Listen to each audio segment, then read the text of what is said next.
তোমরা জুয়া প্লাসের ওয়েবসাইট থেকে পিডিএফ গুলো ডাউনলোড করে নিও যারা নতুন আছো। তো স্টার্টিংয়েই প্রথমেই তোমাদেরকে বলে রাখি যে প্রত্যেকটি দেশের সংবিধান বিভিন্ন পদ্ধতির মাধ্যমে অ্যামেন্ডেড হয়। আমাদের ভারতবর্ষে সংবিধান সংশোধনের যে পদ্ধতি রয়েছে দুটো মেন পদ্ধতি, একটা হচ্ছে ফর্মাল মেথড আর হচ্ছে ইনফর্মাল মেথড। যদি আমরা ফর্মাল মেথডের দিকে তাকাই তাহলে কি দেখবো, ফর্মাল মেথডে কি হয়, লেজিসলেটিভ সেক্টর তার হাতে অথরিটি দেওয়া থাকে, লেজিসলেটিভ সেক্টর সে কিনা কি করে, সে সংবিধান সংশোধন করতে পারে।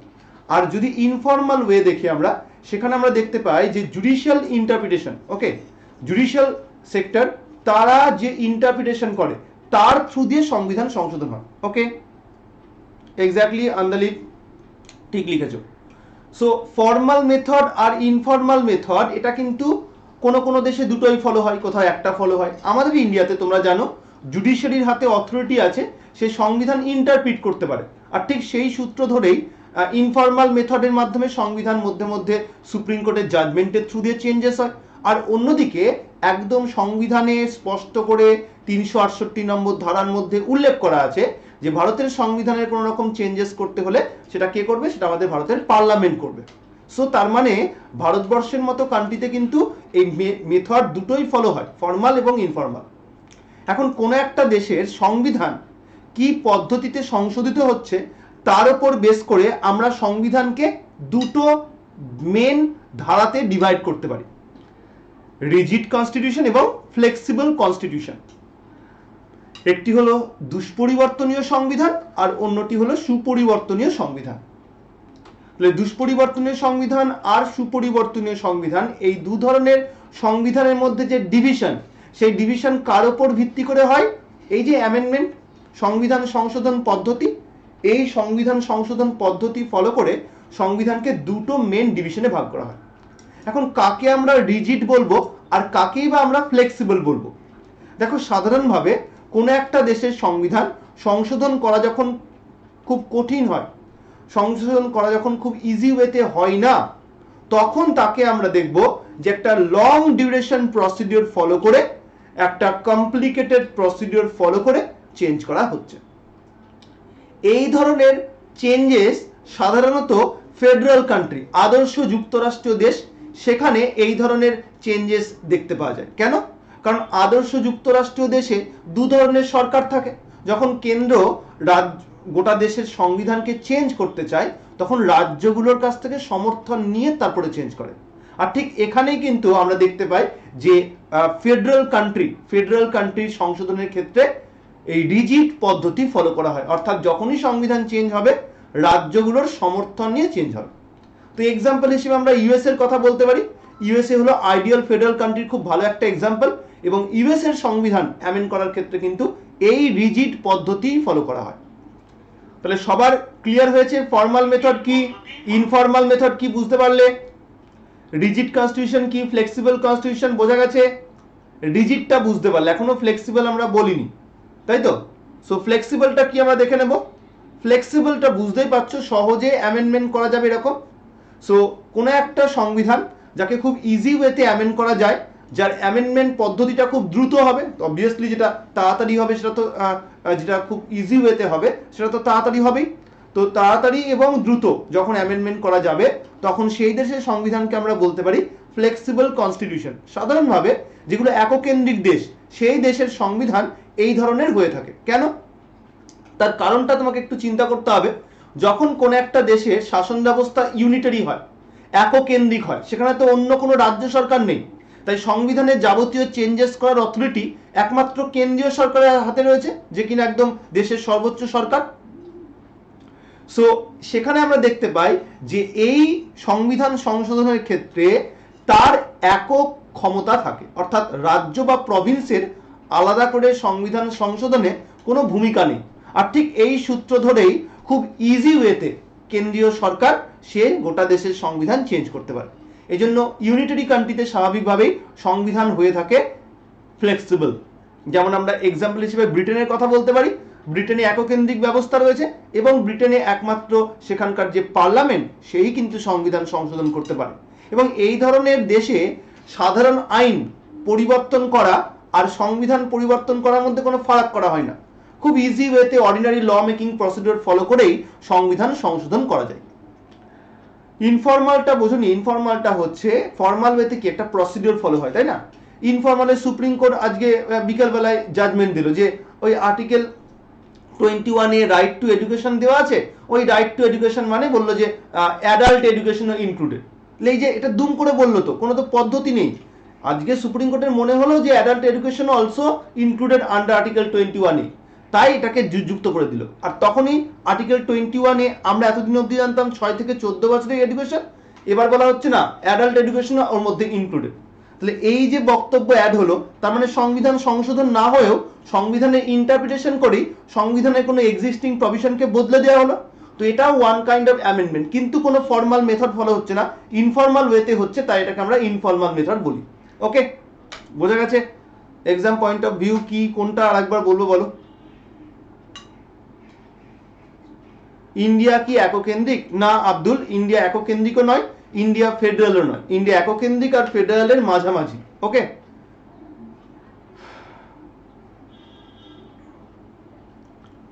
সুকান্ত কি বলেছে দেখি। গুড ইভিনিং সব দেখতে পাচ্ছি। ইনফর্মালটা বললাম আব্দুল, ইন্ডিয়া বললাম।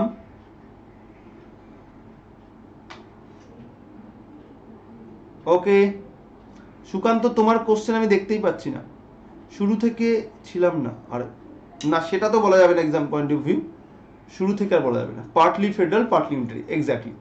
যার মনে হবে একটুখানি লেটে ঢুকলে সে কি করবে, আবার পুরোনো ক্লাসটা রিভিউ করে দেখে নেবে। ওকে, ডোন্ট ওয়ারি। চলো নেক্সট। এই পর্যন্ত সবার যারা প্রথম থেকে ছিল এই পর্যন্ত সবার ক্লিয়ার?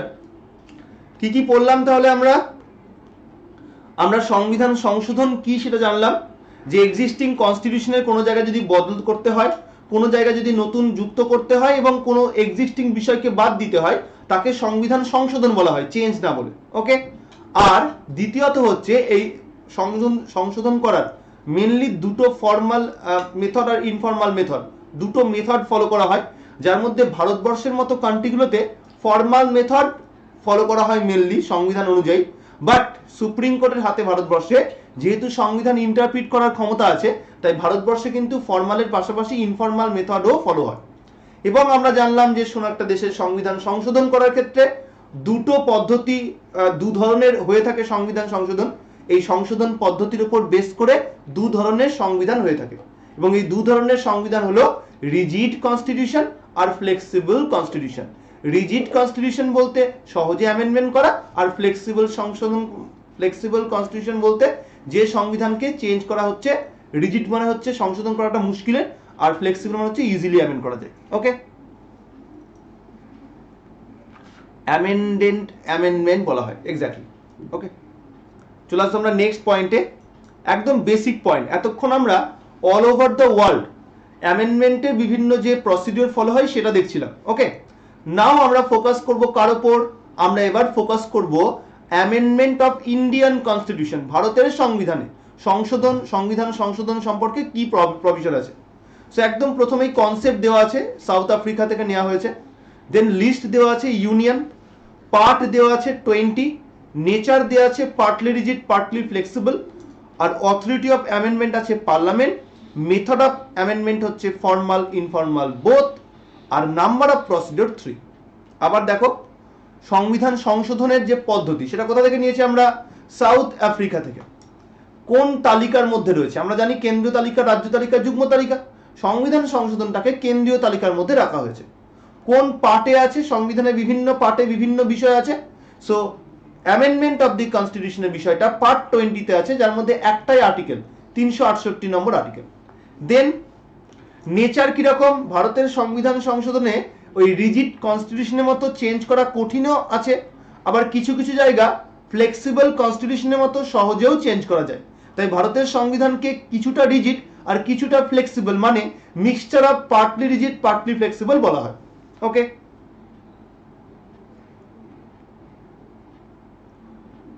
একদম তাই। দক্ষিণ আফ্রিকা ইউনিয়ন লিস্ট মানে ল মেক করবে পার্লামেন্ট, একদম ঠিক বলেছো। সেজন্য অ্যামেন্ডমেন্ট সংক্রান্ত প্রভিশন চেঞ্জ করতে হলে পার্লামেন্ট করতে পারে। চলো নেক্সট হচ্ছে authority of amendment. Authority K amendment করতে পারে, কে কার হাতে ক্ষমতা দেওয়া হচ্ছে একটু আগে আমরা বললাম, ফর্মাল মেথডে আমাদের ইন্ডিয়াতে পাওয়ার দেওয়া হয়েছে পার্লামেন্ট অফ ইন্ডিয়ার হাতে। ওকে, একদম ঠিক। মেথড অফ অ্যামেন্ডমেন্ট, কতগুলো মেথড ফলো হয়, ফর্মালও ফলো হয়, ইনফর্মালও ফলো হয়, তাই তো? ফর্মালে পার্লামেন্ট করে আর ইনফর্মালে সুপ্রিম কোর্টের ইন্টারপ্রিটেশনের থ্রু দিয়ে ব্যাখ্যা পায়। নেক্সট হচ্ছে নাম্বার অফ প্রসিডিওর, কতগুলো প্রসিডিওর ফলো হয়। এইখানে গিয়ে একটা কনফিউশন হয় ম্যাক্সিমাম এক্সামে কিন্তু, বা ম্যাক্সিমাম বইগুলো, তো মার্কেটে যে বইগুলো তোমরা কেনো বা দেখো সেখানে কিন্তু 3টে পদ্ধতির কথা বলা হয়। কিন্তু যখনই এই প্রশ্নটা বলবে যে অ্যাকর্ডিং টু দি কনস্টিটিউশন কতগুলো পদ্ধতি, তখন কিন্তু আমরা 3 বলতে পারবো না। অ্যাকর্ডিং টু দি কনস্টিটিউশন বললে সেক্ষেত্রে আমরা 2টো পদ্ধতি বলবো। কেন, সেটার বিষয়ে আমরা একটু পরেই বলবো। ওকে, সো স্পেশাল মেজরিটি আর special majority with the ratification of half of the state, এই দুটো পদ্ধতি হচ্ছে সংবিধান অনুসারে গ্র্যান্টেড।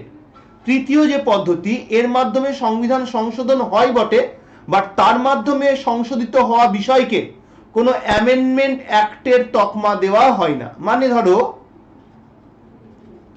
কদিন আগেই জম্মু অ্যান্ড কাশ্মীরকে ডিভাইড করা হয়েছে, জানো তো? জম্মু অ্যান্ড কাশ্মীরকে ডিভাইড করে 2টো ইউটিতে পরিণত করা হয়েছে, একটা হচ্ছে JNK ইউটি আর হচ্ছে লাদাখ ইউটি, তাই না? তাহলে এই পরিবর্তনটা যখন করতে হয়েছে, নিশ্চয়ই পার্ট 1 চেঞ্জ করতে হয়েছে সংবিধানের, তারপরে শিডিউল 1 চেঞ্জ করতে হয়েছে, তাহলে এগুলো চেঞ্জ করা মানে সংবিধান সংশোধন। কিন্তু প্রশ্ন হচ্ছে, এই যে জম্মু অ্যান্ড কাশ্মীরকে চেঞ্জ করা হয়েছে, এর জন্য কি কোনো সংবিধান সংশোধনী আইন রয়েছে? নেই। এর জন্য state reorganisation act of JNK 2019, এই একটা আলাদা আইন করা হয়েছে। এটা কোনো সংবিধান সংশোধনী আইন, মানে 103 নম্বর অ্যামেন্ডমেন্ট অ্যাক্ট, 102 নম্বর অ্যামেন্ডমেন্ট অ্যাক্ট, এইরকম কোনো অ্যামেন্ডমেন্ট অ্যাক্টের সিরিয়ালিটি পায়নি। কারণ এটা অ্যামেন্ড করতে এই সিম্পল মেজরিটি ফলো হয়েছে। তার মানে এই সিম্পল মেজরিটির মাধ্যমে চেঞ্জ করা প্রভিশনগুলোকে আসলে সংবিধান সংশোধনী আইনের তকমা পায় না। তার কারণ এটা সংবিধান অনুযায়ী কোনো তথাকথিত প্রসিডিওর হিসেবে ইন্ডিকেটেড নয়। কিন্তু প্র্যাকটিক্যালি যেহেতু এটা ফলো হয়, তাই আমরাও প্র্যাকটিক্যালি নাম্বার অফ প্রসিডিওর বললে 3টেই বলবো, special with this ratification of state আর সিম্পল মেজরিটি। কিন্তু যদি এটাই আমাদেরকে বলা হয় অ্যাকর্ডিং টু দি কনস্টিটিউশন, সংবিধান অনুযায়ী কতগুলো মেথড, তখন আমরা বলবো প্রসিডিওর হচ্ছে 2টো, একটা স্পেশাল মেজরিটি আর একটা special majority with the ratification of state. Clear? এটা বোঝা গেছে?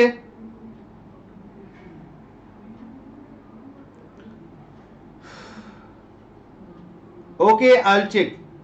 সুকান্ত 1 and 2 অবধি 368 ধারা, একদম ঠিক বলেছো আব্দুল।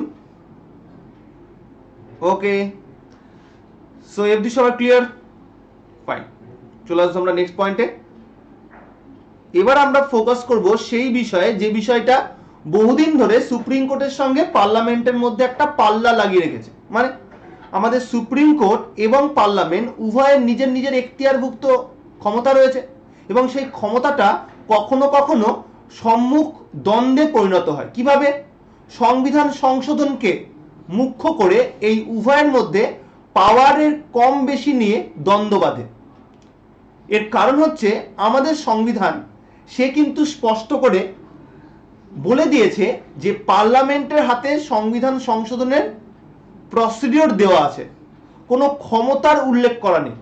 এছাড়াও এই যে পার্লামেন্টের ল মেকিং পাওয়ার, তার পাশাপাশি সুপ্রিম কোর্ট অফ ইন্ডিয়াকে সংবিধানের রক্ষাকর্তা হিসেবে রেখে গেছে। এবং আমরা খুব ভালো করেই জানি সুপ্রিম কোর্ট পার্লামেন্টের থেকে অনেক বেশি নিউট্রাল। যেখানে পার্লামেন্ট মেজরিটির আজ্ঞাবহ, সেখানে সুপ্রিম কোর্ট কিন্তু কারোর আজ্ঞাবহ নয়, সে পুরোপুরি সংবিধান মোতাবেক কাজ করে এবং সংবিধান বিরুদ্ধ কোনো কিছু এলে তাকে ক্যান্সেল করে দেয়। তো আমাদের ভারতবর্ষে বহু সময় পার্লামেন্টের এমন কিছু অ্যামেন্ডমেন্ট হয়েছে সংবিধানের, সেই অ্যামেন্ডমেন্টগুলো অ্যাকচুয়ালি সাংবিধানিক নয় বলে মনে হয়েছে সুপ্রিম কোর্টের। আর সেখানেই সুপ্রিম কোর্ট বক্তব্য রেখেছে যে এই অ্যামেন্ডমেন্ট বা এই প্রভিশন বা এই আইন এগুলো ঠিক নয়, এগুলোকে আমি ভয়েড করে দিচ্ছি বা ক্যান্সেল করে দিচ্ছি।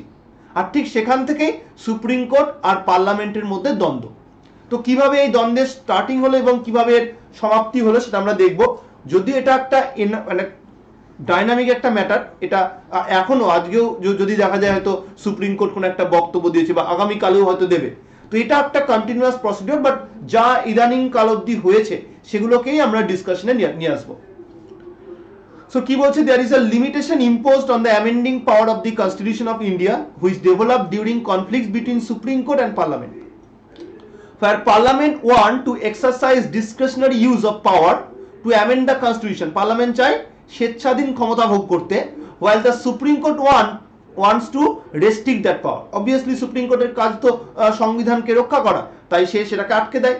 This is led the laying down of various doctrines of rules in regard to checking the validity and legality of an amendment. The most famous among them is the basic structure doctrine. So basic structure doctrine এটা গঠিত হয় supreme কোর্টের জাজমেন্টের through দিয়ে, Keshavananda Bharati case 1973, যার মাধ্যমে এই doctrine উঠে আসে। কি বলছে এই ডক্ট্রিন আমরা দেখে নেব।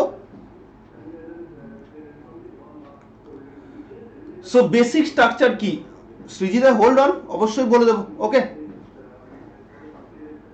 একদম তাই, ঠিক বলেছো সৃজিতা, ঠিক বলেছো Lina, not change the base, একদম ঠিক। সো বেসিক স্ট্রাকচার মানে কি? বেসিক স্ট্রাকচার মানে হচ্ছে মূল বৈশিষ্ট্য। কোন একটি দেশের সংবিধানের প্রধান কিছু ফিচার্স থাকে, তার কিছু ভিত্তি থাকে যার উপর বেস করে একটা দেশের সংবিধান এক্সিস্ট করে। এখন ভারতের সংবিধানেরও সেরকম কিছু বেসিক ফিচার রয়েছে।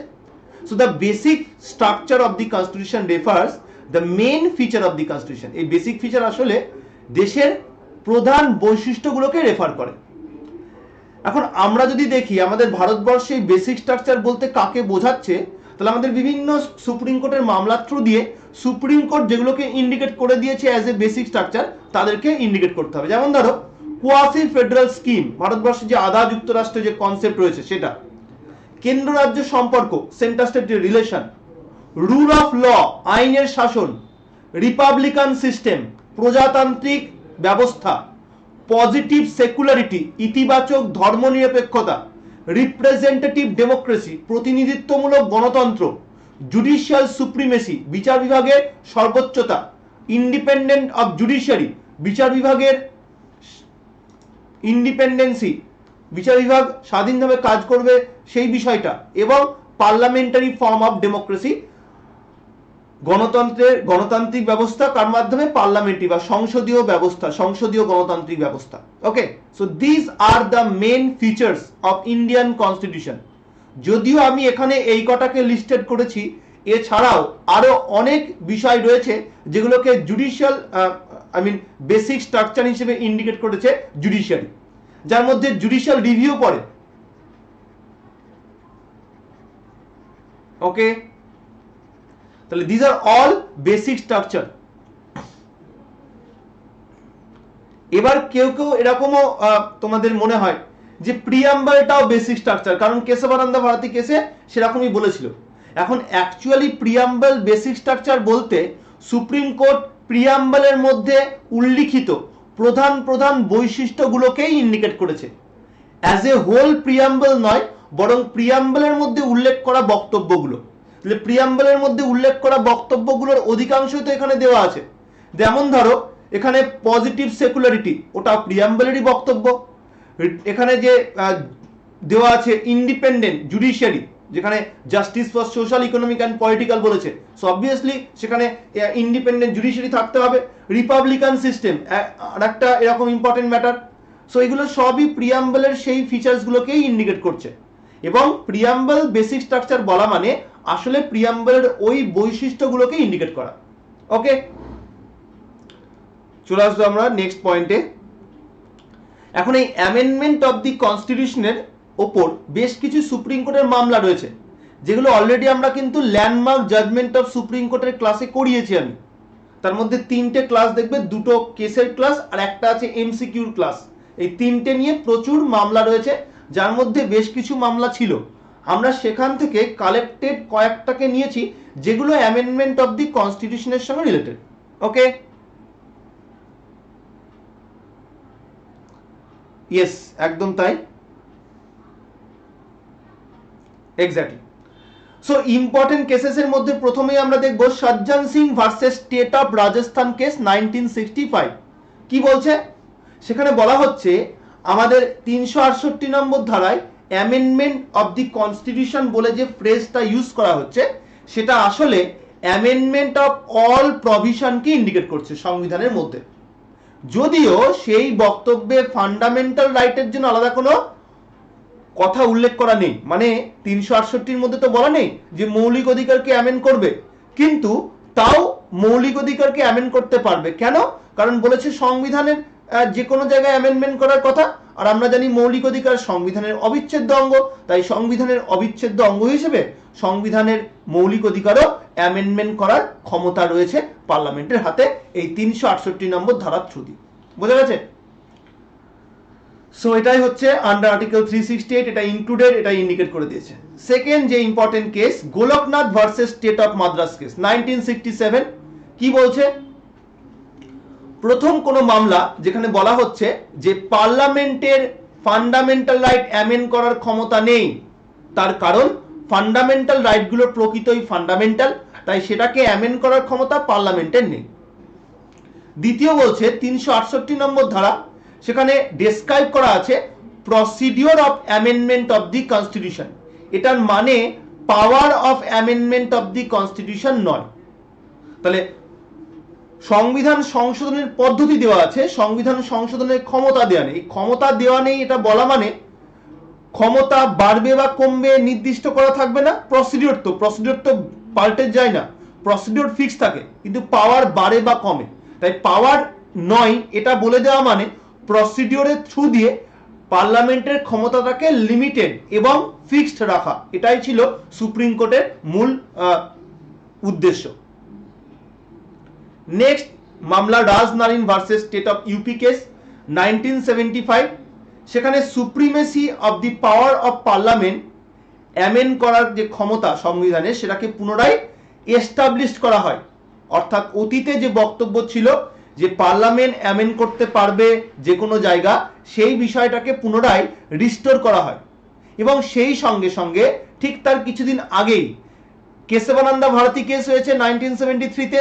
সেই কেশবানন্দা ভারতী কেসের বেসিক স্ট্রাকচার থিওরিটাকে কনফার্ম করা হচ্ছে, পুনরায় কনফার্ম করা হচ্ছে, অর্থাৎ রিঅ্যাফার্ম করা হচ্ছে। আর কি করা হচ্ছে? সেই সঙ্গে বলছে supreme court found out the basic elements of basic structure, অর্থাৎ বেসিক স্ট্রাকচার বলতে কাকে কাকে রেফার করা উচিত সেটাও উল্লেখ করে দিচ্ছে। অর্থাৎ পার্লামেন্ট সংবিধানের সব জায়গায় অ্যামেন্ড করতে পারবে ঠিকই, কিন্তু পার্লামেন্ট ওই জায়গাগুলোকে অ্যামেন্ড করতে পারবে না যেগুলো বেসিক স্ট্রাকচার। আর বেসিক স্ট্রাকচার কি সেটা আবার সুপ্রিম কোর্ট বলে দিচ্ছে। কি বলছে? বলছে রুল অফ ল এটা basic structure, Republican system basic structure, positive secularism basic structure, indirect democracy basic structure, popular sovereignty, different kind of federal scheme, these are all basic structure. তাই পার্লামেন্টের সুপ্রিমেসি হয়তো রয়েছে, বাট সেই সুপ্রিমেসি এইগুলোকে change করতে পারবে না। Clear? Exactly. Golaknath versus Madras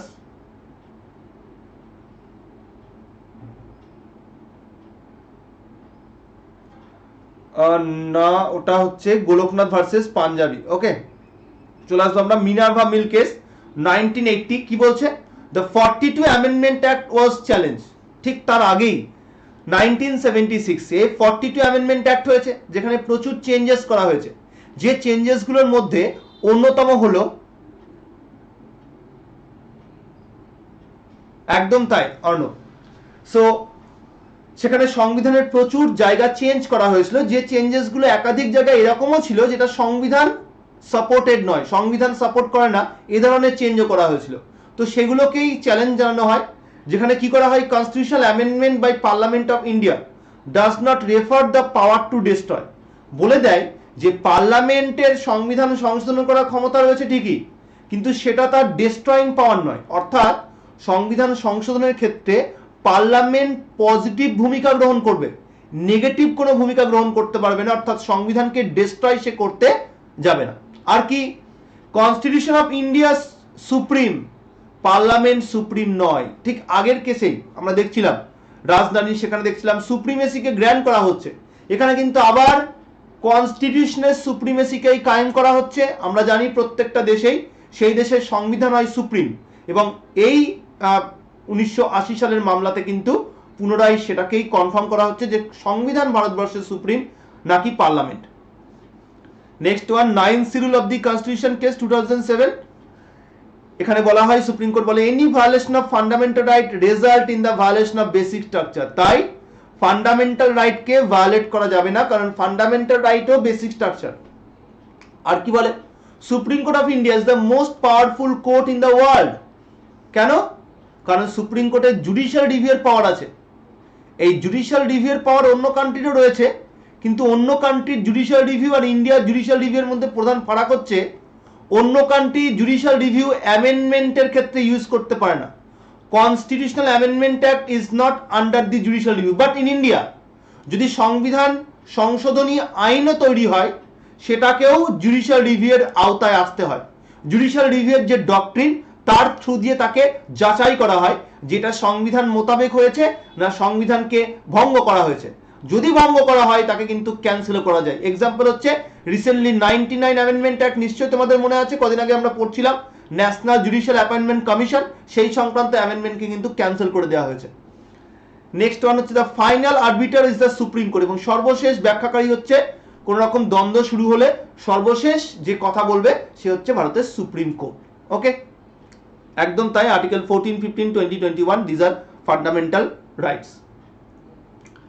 so এই ছিল আমাদের সুপ্রিম কোর্টের কিছু ইম্পর্টেন্ট মামলা, যে মামলাগুলোতে আলটিমেটলি আমরা দেখলাম সুপ্রিম কোর্টের জয় জয়কার চারিদিকে আমরা কমপ্লিটলি দেখতে পেলাম। আপ টু 1980-তে কিন্তু ফাইনালি ডিক্লেয়ার হয়ে গেছে যে জুডিশিয়াল রিভিউয়ের পাওয়ারের কোনো লিমিটেশন নেই, জুডিশিয়াল রিভিউ সংবিধানে উল্লেখ নেই, ফলে চাইলে চেঞ্জ করতেও পারবে না। তাই জুডিশিয়াল রিভিউয়ের যে বিষয় এটা কনফার্ম, এবং এই জুডিশিয়াল রিভিউয়ের থ্রু দিয়ে সংবিধানের অ্যামেন্ডমেন্টকেও আমাদের সুপ্রিম কোর্ট কিন্তু ফাইন্ড আউট করতে পারে, রিভিউ করতে পারে। ক্লিয়ার?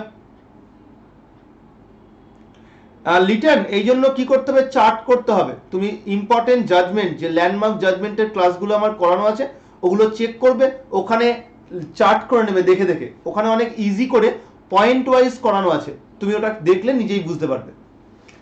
আশা করি এখানে অনেকই স্টুডেন্ট রয়েছে যারা ওই ক্লাসগুলো করেছে, এবং ক্লাসগুলো করে তাদের এখন কিন্তু আর এক মনে হয় না। আগে হয়তো মনে হতো, এখন আর মনে হয় না। সো 368 আর্টিকেল আমরা দেখব। The procedure of the amendment of the constitution এখানে দেওয়া আছে।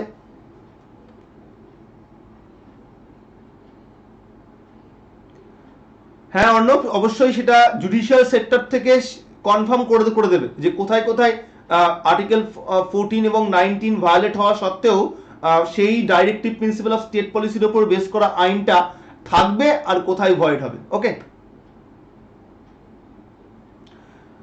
প্রভাস, দুটোই তোমাকে জুডিশিয়ারি ক্লাস দেখতে হবে। ওকে, আমি তো প্রত্যেক সপ্তাহে 3 দিন করে ক্লাস নিই, এবং প্রত্যেকটা টপিক 1 by 1 করানো আছে, এবং এখানে যারা ক্লাস করছে তারা অধিকাংশই সেই পুরনো ক্লাসগুলো দেখে নিয়েছে, যেখানে অলরেডি জুডিশিয়াল রিভিউ এবং জুডিশিয়াল অ্যাক্টিভিজম দুটোই করানো হয়েছে। তো তোমার উচিত জুডিশিয়াল, ইন্ডিয়ান জুডিশিয়ারির উপর যে 5টা ক্লাস আছে সেটা দেখে নেওয়া।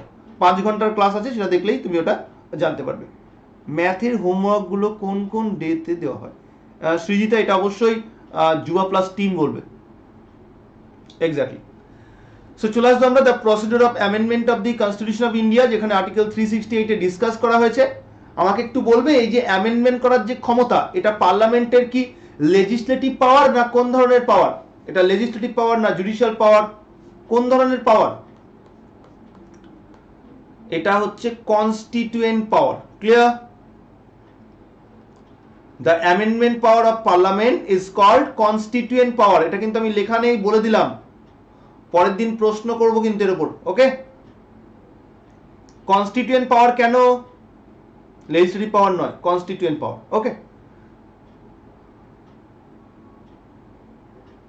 সৃজিতা নিশ্চয়ই যুবা প্লাস টিম দেখবে এবং ইনফর্ম করবে তোমায়। ওকে, ডোন্ট ওয়ারি। প্রচুর মেল পেন্ডিং হয়ে থাকে, সিরিয়ালিটি তোমার মেল যখন আসবে তোমার মেলও দেখা হবে, ডোন্ট ওয়ারি। সো যেটা আমি বলছিলাম, আমাদের দেশের বেসিক স্ট্রাকচারে তো হাত দিতে পারে না, আমরা দেখলাম জুডিশিয়াল রিভিউ থ্রু দিয়ে বেসিক স্ট্রাকচারে হাত পড়লেই সুপ্রিম কোর্ট তাকে ক্যান্সেল করে দেবে। তাহলে বেসিক স্ট্রাকচারকে কি চেঞ্জ করা যাবে না? কেউ কি আমাদের সংবিধানের বেসিক স্ট্রাকচার চেঞ্জ করতে পারে? যদি পারে সে কে? আমাদের সংবিধান তৈরি করেছিল কে? Constituent assembly. আবার যদি সংবিধানের আমূল পরিবর্তন করতে হয়, মানে বেসিক স্ট্রাকচার পরিবর্তন করতে হয়, তাহলে আবার এই কনস্টিটিউয়েন্ট অ্যাসেম্বলি তৈরি করতে হবে যে কিনা সেই বেসিক স্ট্রাকচারকে পরিবর্তন করতে পারে। বোঝা গেছে?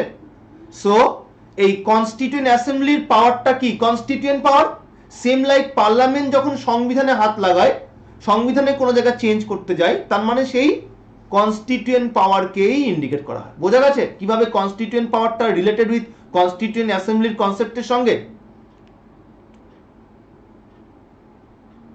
ভেরি গুড আব্দুল, মনে আছে তোমার? ক্লিয়ার এটা সবার? বোঝা গেল কেন কনস্টিটিউয়েন্ট পাওয়ার বলা হয়?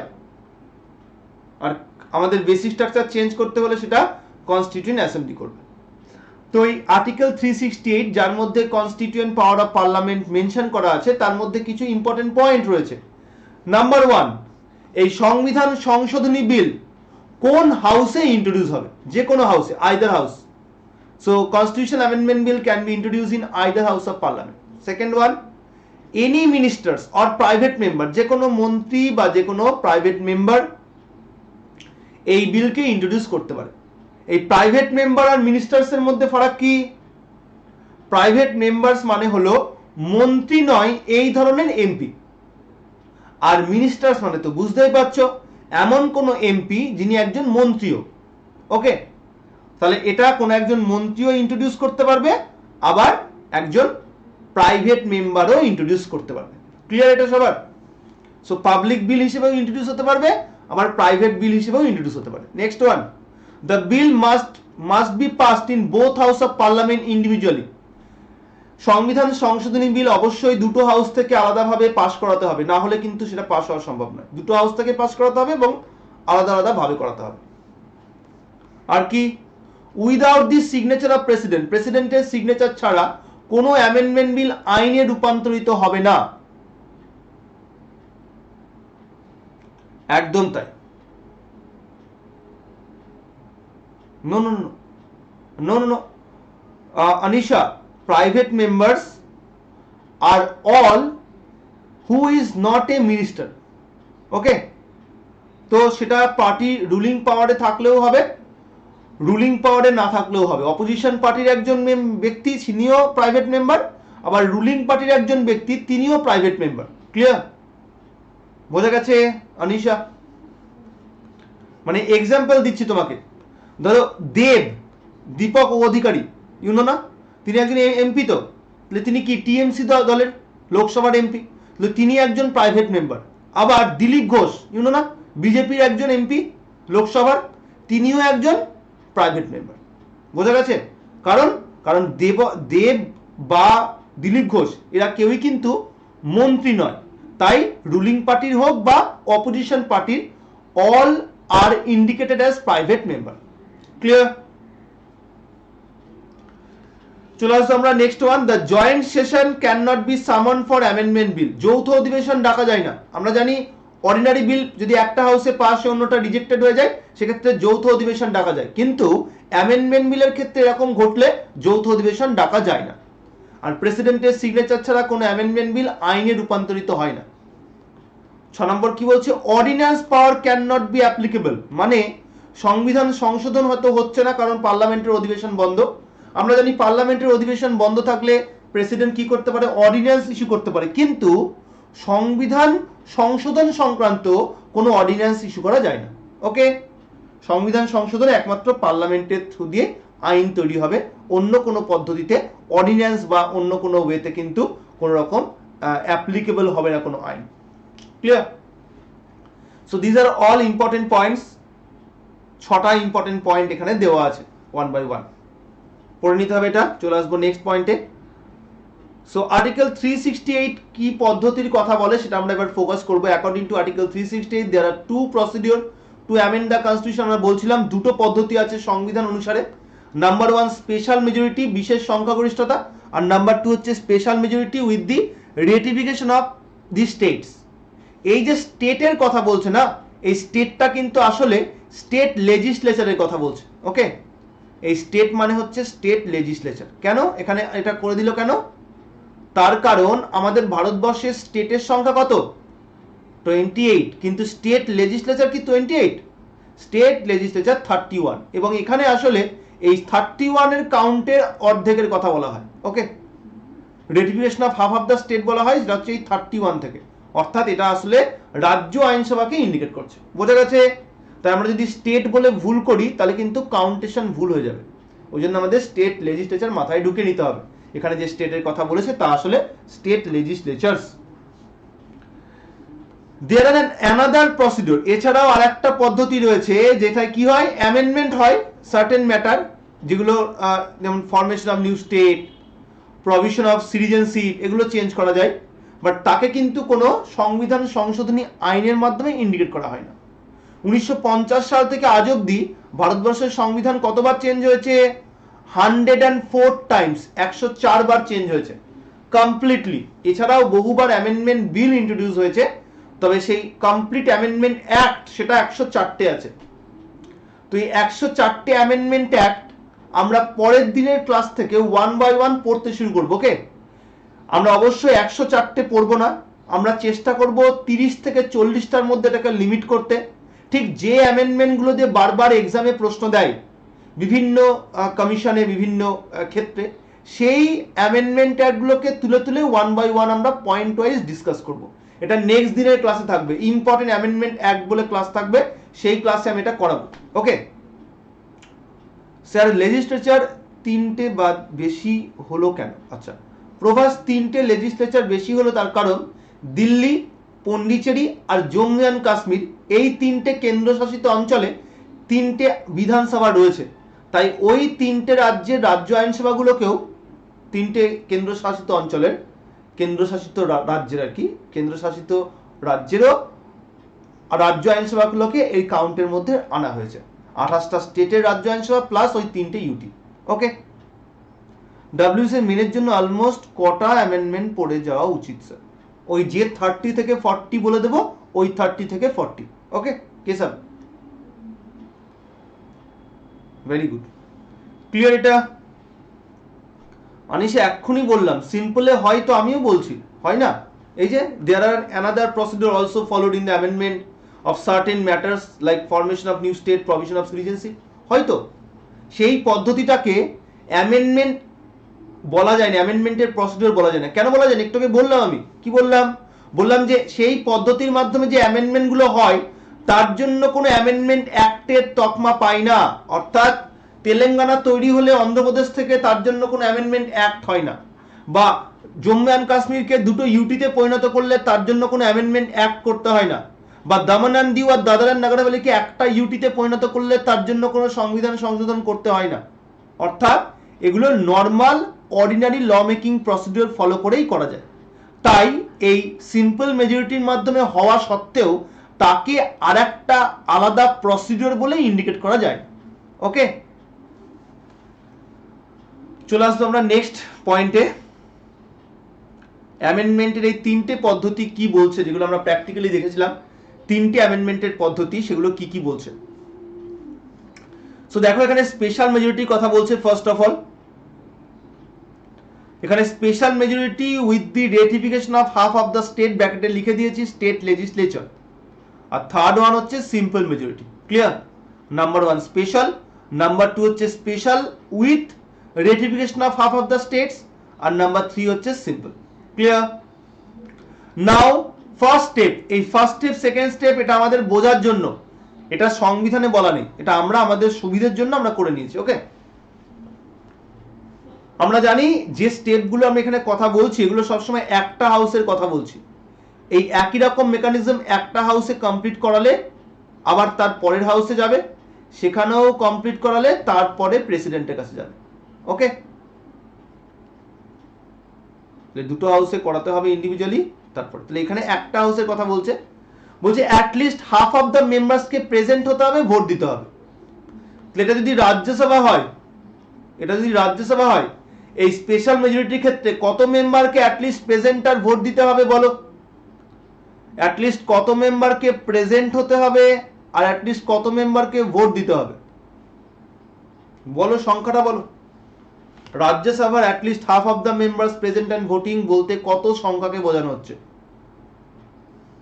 সবাই বলো, সবাই। 125 বলছে, কেন 250 নাকি রিটার্ন? আমাদের রাজ্যসভার বর্তমানে কতজন সদস্য সংখ্যা রয়েছে? 245 তো, তাহলে 123 হবে না? আবার 121 কেন? হে ভগবান, 245 তো, 233 জন ইলেক্টেড আর 12 জন nominated, total 245। At least half of the member মানে 123 অ্যাটলিস্ট। তো আমরা ধরে নিলাম যে এখানে 200 জন মেম্বার প্রেজেন্ট হয়েছে আর ভোট দিয়েছে, ওকে, অ্যাটলিস্ট 123 হওয়া উচিত, কিন্তু হয়েছে কত? 200 প্রেজেন্ট হয়েছে আর ভোট দিয়েছে কত? 180 জন। ক্লিয়ার? প্রেজেন্ট হয়েছে 200 জন, ভোট দিয়েছে 180 জন, তাহলে কত এই ক্রাইটেরিয়া পূরণ করেছে তো? 123 অ্যাটলিস্ট প্রেজেন্ট অ্যান্ড ভোটিং এর ক্রাইটেরিয়া পূরণ করেছে তো এই মুহূর্তে। তাহলে প্রেজেন্ট অ্যান্ড ভোটিং কত বলবো? এই 180, এরা প্রেজেন্টও হয়েছে, এটা ভোটও দিয়েছে। ক্লিয়ার? আনিশা, একজন ব্যক্তিকে কি হাফ করবে নাকি? 0.5 ধরা হবে না, ওটা 23 ধরতে হবে, ওকে? মানুষ তোরা, এমপিরা তো মানুষ, মানুষকে হাফ করবে কি করে? চলে আসবো আমরা নেক্সট। এবার বলছে সাপোর্টেড বাই 2/3 মেম্বার্স। এবার যে ভোট হবে সেই ভোটের সাপোর্ট পেতে হবে কত? বিল পাস করাতে গেলে ভোট পেতে হবে 2/3 মেম্বারের। তাহলে 180 প্রেজেন্ট অ্যান্ড ভোটিং 2/3 মানে 180 2/3, তাহলে কত হবে বলো? কত ভোট পেতে হবে মিনিমাম? 180-র মধ্যে 120, 120 জন সাপোর্ট করলেই সেই বিল স্পেশাল মেজরিটির মাধ্যমে পাস হয়ে যাবে। এটা ক্লিয়ার সবার?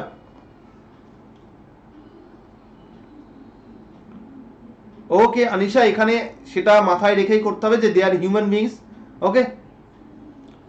বোঝা গেছে? এটা সবাই বুঝতে পারলে 21 জনকে জিজ্ঞেস করছি।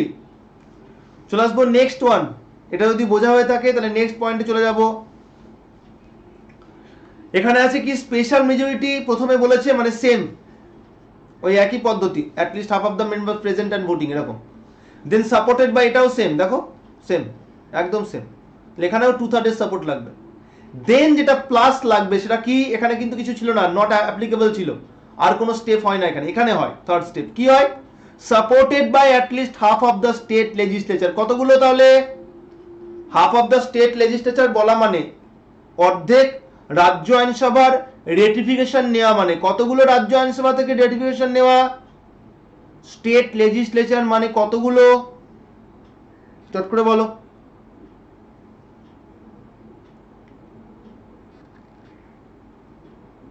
স্টেট লেজিসলেচার কতগুলো? এক্ষুনি তো কাউন্ট করলাম, 31। তাহলে 16টা রাজ্য আইনসভার লাগবে সাপোর্ট। এখন এই রাজ্য আইনসভা থেকে যে পাস করাতে হবে সেটাও তো মেজরিটি লাগবে। তখন কোন মেজরিটি ফলো হবে বলছে? সিম্পল।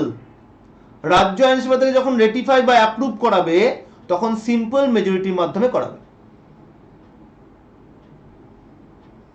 রে 180 2/3 বুঝতে পারছো না কেন?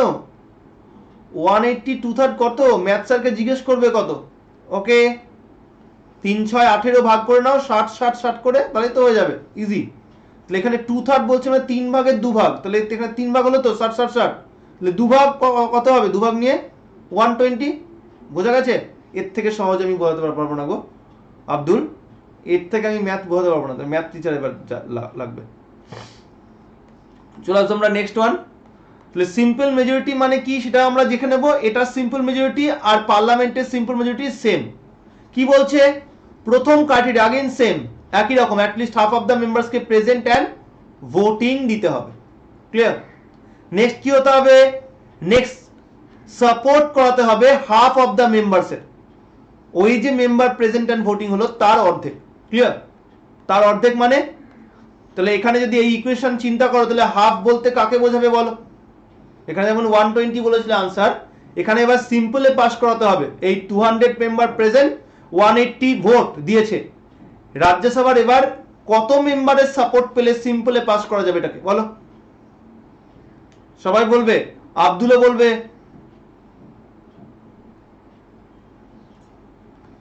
বলছে supported by more than half, half নয়, বলছে মোর দ্যান হাফ। হাফ আর মোর দ্যান হাফের মধ্যে ফারাক আছে। সৌমেন্দু, হাফ আর মোর দ্যান হাফের মধ্যে ফারাক নেই? Very good. 91 ভোট লাগবে তাহলেই পাস হয়ে যাবে। এই 180 হাফ তো, প্রেজেন্ট অ্যান্ড ভোটিং 180, তার অর্ধেকের বেশি, তাহলে হাফ 90 প্লাস 1 মানে 91। ক্লিয়ার? এটা আব্দুল কি হলো? আব্দুল এটাও কি বুঝতে পারলে না? মোর দ্যান হাফ, 180 মোর দ্যান হাফ।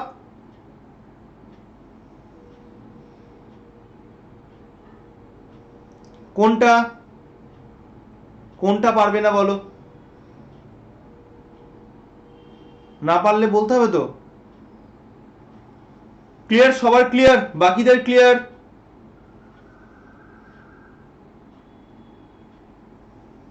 ওকে চল। সো এই হচ্ছে আমাদের সংবিধানের তিনটে পদ্ধতি সংবিধান সংশোধনের। আবার মনে রাখবে এই দুটো সংবিধান অনুযায়ী, আর এটা প্র্যাকটিক্যালি ফলো হয়, তাই প্র্যাকটিক্যালি বললে আমরা তিনটেই বলতে পারি, কিন্তু অ্যাকর্ডিং টু দি কনস্টিটিউশন বললে এই দুটোকেই বলবো। ওকে, এখন প্রশ্ন হলো, ভেরি গুড, একদম ঠিক। তো আমাদের প্রশ্ন হলো এই পদ্ধতির মাধ্যমে কোন কোন জায়গায় অ্যামেন্ড করা হয়। আমি আগেই বলেছিলাম এটা যদি আমাদের ভারতের সংবিধান হয় তাহলে এর কিছু অংশ ইজিলি অ্যামেন্ড হয়, কিছু অংশ মিডিয়াম পদ্ধতিতে হয়, আর কিছু অংশ অ্যামেন্ড করা হার্ড। তাহলে ইজি পদ্ধতিও আছে, মিডিয়ামও আছে, আবার হার্ডও আছে। তাই জন্য ভারতের সংবিধান পার্টলি রিজিড পার্টলি ফ্লেক্সিবল। এবার তোমরা আমাকে এখানে দেখে বলো যে এর মধ্যে কোনটা ইজি আর কোনটা হার্ড আর কোনটা মিডিয়াম। বলো, এই তিনটে যে পদ্ধতি আমরা দেখলাম এর মধ্যে কোনটা ইজি, কোনটা মিডিয়াম, কোনটা হার্ড? পরের দিন অ্যামেন্ডমেন্ট অ্যাক্ট গুলো হবে। ওকে, কেন হবে? 123 মিনিমাম প্রেজেন্ট হতে হবে, তাই আমরা 123 লিখেছিলাম। কিন্তু প্রেজেন্ট অ্যান্ড ভোটিং তো 123 হয়নি, প্রেজেন্ট হয়েছে 200 জন আর ভোট দিয়েছে 180। তাই আমরা যখন চিন্তা করবো এখান থেকে, তো ওটা তো মিনিমাম একটা থাকতে হয়। আর আমরা আমরা তো প্র্যাকটিক্যালি দেখলাম 180 ভোট দিয়েছে। বোঝা গেছে? Simple majority easy. ওকে, আমরা এখানে ইজি লিখে দিলাম। এবার বলো এটা মিডিয়ামটা, এটা কি হবে? এটা তো হার্ড, স্টেট গুলোর সাপোর্ট লাগছে, তাহলে এটা হার্ড। আর এইটা হচ্ছে মিডিয়াম, তাই তো? বোঝা গেছে? ক্লিয়ার হয়েছে সবার? এটা তাহলে আমাদের সংবিধান এই জন্য পার্টলি রিজিড পার্টলি ফ্লেক্সিবল। বোঝা গেছে? খুব হার্ড, ওই তো মিডিয়ামটা হচ্ছে অল্প হার্ড। বলো এখনো অবধি কারোর কোনো কনফিউশন রয়েছে এই চারটা থেকে? ওখানে 123 কে জিজ্ঞেস করছিলে, সে ক্লিয়ার? 123 কথা যে জিজ্ঞেস করছিলে বোঝা গেছে, সে বুঝতে পারলে? একদম ঠিক বলেছো। সিম্পল হচ্ছে ইজি, মিডিয়াম হচ্ছে স্পেশাল মেজরিটি, আর স্পেশাল উইথ রেটিফিকেশন হচ্ছে হার্ড। Very good. ইয়েস, ওটা আমি তো ধরতে বললাম না যে 200 জন প্রেজেন্ট হয়েছে আর 180 ভোট দিয়েছে, তাহলে মিনিমাম 123 ক্রাইটেরিয়া পূরণ করলো। তো তারপরে সেখান থেকে তো কাউন্টিং করাচ্ছিলাম। ওকে, চলো নেক্সট পয়েন্টে চলে যাই আমরা। তাহলে এক্সাম্পল গুলো আমরা এবার দেখে নেব কোন পদ্ধতিতে, ইজি পদ্ধতিতে কোনগুলো অ্যামেন্ড হয়, হার্ড পদ্ধতিতে কোনগুলো হয়, আর মিডিয়াম পদ্ধতিতে কোনগুলো হয় অ্যামেন্ড। ওকে অর্ণব, আজকে আমরা কি পড়বো? অ্যামেন্ডমেন্ট ছাড়া আর কি পড়বো? মেজরিটিস পড়বো, রাইট? তাই কথা ছিল। তো যদি আজকে কমপ্লিট হয়ে যায় 1 ঘন্টার মধ্যে তাহলে আমরা পড়বো, না হলে আমাদের কি হয়, এটা পার্ট 1 হয়ে যাবে, নেক্সট দিন পার্ট 2 আমরা মেজরিটি গুলো পড়বো। তো সেদিনকে অবশ্যই আমরা অ্যাবসলিউট মেজরিটি, এফেক্টিভ মেজরিটি পড়বো। Okay clear Arnab? সো দেখো, তাহলে স্পেশাল মেজরিটি মানে হচ্ছে মিডিয়াম। তো তাহলে মিডিয়াম পদ্ধতিতে কি চেঞ্জ হয়? ফান্ডামেন্টাল রাইট চেঞ্জ হয়, directive principles of state policy change হয়। হার্ড পদ্ধতিতে কোনগুলো চেঞ্জ হয়? Amendment bill which affect federalism, part 11, part 12, 7 schedule এগুলোকে অ্যাফেক্ট করে। এই ধরনের অ্যামেন্ডমেন্ট বিলগুলো চেঞ্জ হয় special majority with the ratification of half of the state, মানে হার্ড পদ্ধতিতে। Centre state relation, 3 list of subject, procedure of amendment, মানে 368 নম্বর যে ধারা আমরা এতক্ষণ ধরে পড়ছি, এটাও অ্যামেন্ডেড হয় এই হার্ড পদ্ধতি ফলো করে। Okay, provision of the supreme court, supreme কোর্টের প্রভিশন, হাইকোর্টের provision, manner of election of president, এগুলো সব এই পদ্ধতিতে ফলো হয়। ইলেকশন অফ প্রেসিডেন্ট সব এই দ্বিতীয় অর্থাৎ হার্ড পদ্ধতিতে চেঞ্জ হয়। আর পার্ট 1, পার্ট 2 মানে citizenship, union and territory, parliamentary procedure and rules, schedule 2, schedule 3, oath, salary, creation or abolition of SLC, formation of new province, election of the parliament, provision of union territory, এগুলো সব amend হয় easy পদ্ধতি follow করে। Clear? তাহলে কোন পদ্ধতিতে সিম্পলে কোনগুলো change হয়, স্পেশালে কোনগুলো চেঞ্জ হয় বুঝতে পারলে এগুলো পড়তে হবে এই কারণে, কারণ একটা র্যান্ডম তুলে দেবে, বলবে যে বলতো যে election of the president can be amended by, বলে অপশন এতে দেবে special majority, option B special majority with the ratification of state, আর অপশন সি হচ্ছে সিম্পল মেজরিটি, আর অপশন ডি হচ্ছে নান অফ দিস। তখন তোমাকে করতে হবে যে ইলেকশন অফ প্রেসিডেন্ট মানে হচ্ছে হার্ড পদ্ধতি, মানে special with the ratification of half of the states. বোঝা গেছে? ডিপিএসপি প্রিন্সিপাল আর আর্টিকেলগুলো অবশ্যই মুখস্থ করতে হবে। মুখস্থ কেন করতে হবে? ভালো করে বুঝলে মুখস্থ করতে হবে না। এখানে অনেক ছেলে মেয়ে আছে যারা একটা সময় পারতো না, তারা 1 বাই 1 একে একে ক্লাস করার পরে এখন কিন্তু তারা বলতে পারে। তার প্রমাণ হচ্ছে আমি এমসিকিউ ক্লাস নিই, তখন তারা আনসার করতে পারে। ওকে, সো অবশ্যই সৃজিতা মুখস্থ করতে যেও না, বাট বুঝে পড়ো, তাহলে অবশ্যই মনে থাকবে। ওকে, এবং প্র্যাকটিস করতে হবে এমসিকিউ গুলো, মধ্যে মধ্যে পুরোনো ক্লাসগুলো প্লে করে দেখতে হবে। এক্স্যাক্টলি, একদম তাই। 36 থেকে 51 এই তো এর মধ্যে আছে। ওকে, বোঝা গেছে? তাহলে কোন প্রভিশনগুলো কোন পদ্ধতি ফলো করে অ্যামেন্ড হয় বোঝা গেছে সবার? সবার ক্লিয়ার হয়েছে? কারো কোনো প্রশ্ন আছে? আর নেক্সট আমরা যেটার মধ্যে ঢুকবো সেটা হচ্ছে মেজরিটিজ। আমাদের ভারতবর্ষের রাজ্য আইনসভা এবং কেন্দ্রীয় আইনসভা দুটো জায়গাতেই সব যখনই পার্লামেন্ট থেকে কোনো কিছু পাস করানো হয় তখন সেগুলো মেজরিটির মাধ্যমে পাস করাতে হয়। তো আমাদের টোটাল যে মেজরিটি পড়তে হয়, কতগুলো মেজরিটি পড়তে হয়? 7 ধরনের, 7 টাইপস অফ মেজরিটি আমাদের পড়তে হয়। ক্লিয়ার? এই 7 ধরনের মেজরিটি আমরা 1 বাই 1 পড়ব। অর্থাৎ শুধু সিম্পল শুধু স্পেশাল এরকম নয়, সিম্পল মেজরিটি ছাড়াও এফেক্টিভ মেজরিটি, অ্যাবসলিউট মেজরিটি, এই ধরনের বিষয়গুলোও ফলো করা হয়। এবং যেটা সব থেকে ভুল ধারণা আমাদের থাকে যে স্পেশাল মেজরিটি একটাই ধরন, না, স্পেশাল মেজরিটি টাইপ 1 আছে, টাইপ 2 আছে, টাইপ 3 আছে, টাইপ 4 আছে। তাহলে স্পেশাল মেজরিটি নিজেরই 4টে পদ্ধতি আছে, 4টে ডিফারেন্ট ধরন আছে। বোঝা গেছে এটা? ক্লিয়ার এটা সবার?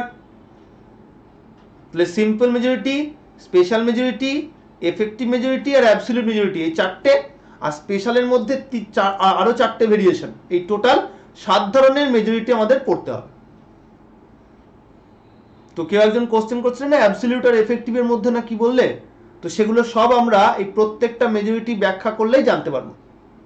সো আজকের যে টপিক আমরা করলাম সেটা হচ্ছে ভেরিয়াস অ্যামেন্ডমেন্টের যে পদ্ধতি, স্পেশাল, সিম্পল এবং special majority with the ratification of the স্টেটের মাধ্যমে।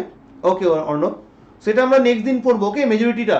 সো নেক্সট দিনের ক্লাস হচ্ছে majorities of the constitution of India, বা আরো ভালো করে majorities of the parliament and state legislature.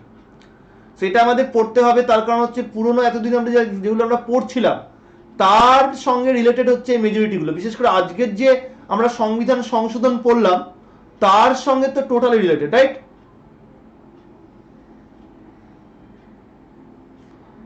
ওকে, আইল ট্রাই। আমি টেকনিক্যাল টিমকে বলে দেবো, নিশ্চয়ই হালকা করা হবে। ওকে আনিশা।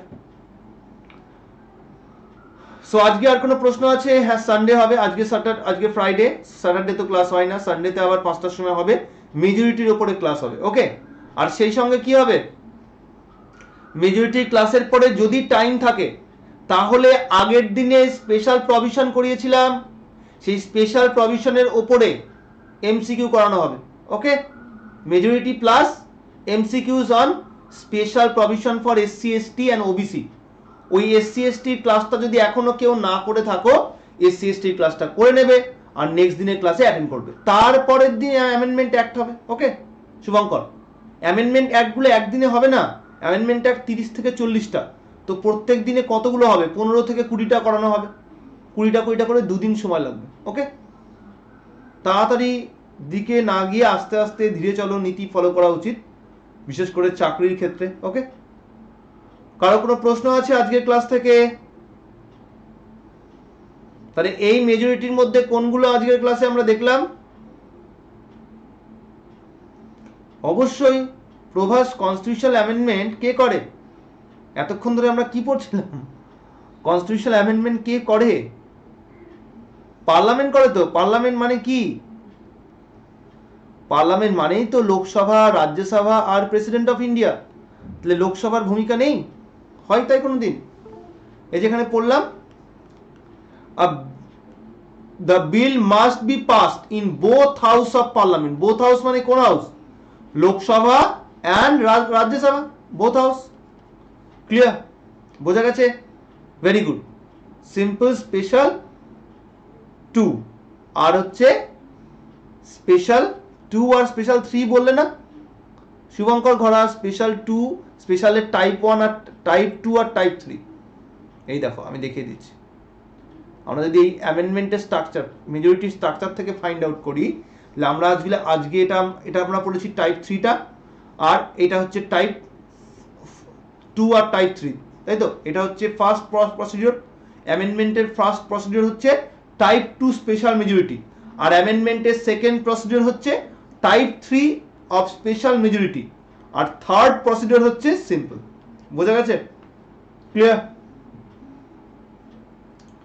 সো আজকে তাহলে এখানেই কমপ্লিট করলাম। নেক্সট দিনে আবার তোমাদের পরের টপিকগুলো আমরা করাবো, মেজরিটিসের ক্লাসটা। মেজরিটিসের সঙ্গে অবশ্যই তোমরা কিন্তু পড়ে নেবে। কোনটা পড়বে? Special provision for SC ST ক্লাসটা করবে। অ্যামেন্ডমেন্টের ক্লাস অত্যন্ত ইম্পর্টেন্ট, অ্যামেন্ডমেন্ট অ্যাক্টের ক্লাস তার পরের দিন করানো হবে। সো রিড, রিভিশন ম্যান্ডেটরি এবং প্র্যাকটিস করবে। আমার এমসিকিউ থেকে, এমসিকিউর জন্য গুচ্ছের বইপত্র খুঁজতে হবে না। যুবা প্লাসই তোমাদের জন্য স্পেশাল মক টেস্টের ব্যবস্থা করছে, সেটাগুলো ফলো করো, এবং ভবিষ্যতেও মক টেস্টের ব্যবস্থা করা হবে। ওকে, এক্সপার্ট টিম অলরেডি মক টেস্টের জন্য কাজকর্ম করছে। সো তোমরা www.juvaplus.in ফলো করো, এবং সেই সঙ্গে যুবা প্লাসের ফেসবুক পেজ আছে, যুবা প্লাসের টেলিগ্রাম চ্যানেল আছে, এগুলোতেও সাবস্ক্রাইব করো, জয়েন করো, এগুলোতেও তোমরা ভিজিট করো, এবং সেখান থেকে যাবতীয় ইনফরমেশন যা পাবে, কারেন্ট অ্যাফেয়ার্স হোক, পিডিএফ হোক, সেগুলো ডাউনলোড করো, পড়াশোনা করো। ওকে, সো দেখতে থাকো, পড়তে থাকো যুবা প্লাস। আজকে এখানেই কমপ্লিট করলাম। নতুন যারা রয়েছে তারা অবশ্যই সাবস্ক্রাইব করে নেবে। আব্দুল, পার্লামেন্টের ক্লাস আরো একবার নিলে ভালো হয়। ওকে আব্দুল, ট্রাই করবো। ওকে, এমসিকিউর জন্য কোন বুক করবো? এক্ষুনি বললাম লীনা, কি বললাম? আমার প্রত্যেকটা টপিকের পরে এমসিকিউ দেওয়া থাকে, তো 25টা হোক 50টা হোক এমসিকিউ দেওয়া থাকে। সো দরকার নেই, আমার কোর্সের সঙ্গে সঙ্গে ওই এমসিকিউগুলো ফলো করো। আর যুবা প্লাস নিজেই মক টেস্টও প্রোভাইড করে। ওকে, সো তোমরা যুবা প্লাসের মক টেস্টগুলো কালেক্ট করো, মেল করো যুবা প্লাসকে যে আমাদের মক টেস্ট দেওয়া হোক বা কোশ্চেন দেওয়া হোক। অবশ্যই তোমাদেরকে এমসিকিউর ব্যবস্থা করবে, কারণ মার্কেটে বিভিন্ন ধরনের বইয়ে প্রচুর ভুলভ্রান্তি থাকে, বা যে বইগুলো হয়তো পাওয়া যায় ইউপিএসসির কোশ্চেনেই ভর্তি। তো ইউপিএসসির কোশ্চেন তো তোমাদেরকে দেবে না। তোমরা যে ধরনের এক্সাম দেবে বা ডাব্লিউবিসিএস এক্সাম, সেখানে ইউপিএসসির কোশ্চেন প্যাটার্ন ফলো হয় না এক্স্যাক্ট। কিছু কোশ্চেন হয়তো আসে, কিন্তু সেরকম নামমাত্র। মেনলি তোমাকে ডাব্লিউবিসিএস এর মতোই তোমাকে কোশ্চেন আনসার দেখতে হবে, রাইট? তো তার জন্য তোমাকে এক্সপার্ট পার্সন যারা রয়েছে, যারা এমসিকিউ নিয়ে পড়াশোনা করে বা এমসিকিউ প্রচুর দিন ধরে কালচার করছে, তাদের দিয়ে এমসিকিউ মক টেস্ট তৈরি করানো হচ্ছে। ফলে সেই মক টেস্টগুলো দাও, সেটা অনেক বেশি বেটার। বা আমার ক্লাসের পরে যে এমসিকিউগুলো রয়েছে সেগুলো দেখো। ওকে, thank you.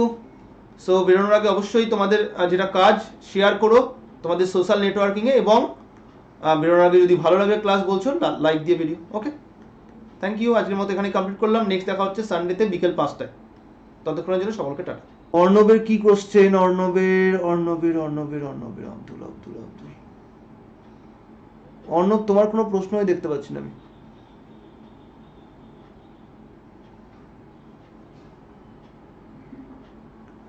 Absolute majority R FT majority এখনই তো বললাম নেক্সট দিনে মেজরিটি ক্লাসে করাবো অর্ণব। ওকে, নেক্সট দিনে মেজরিটি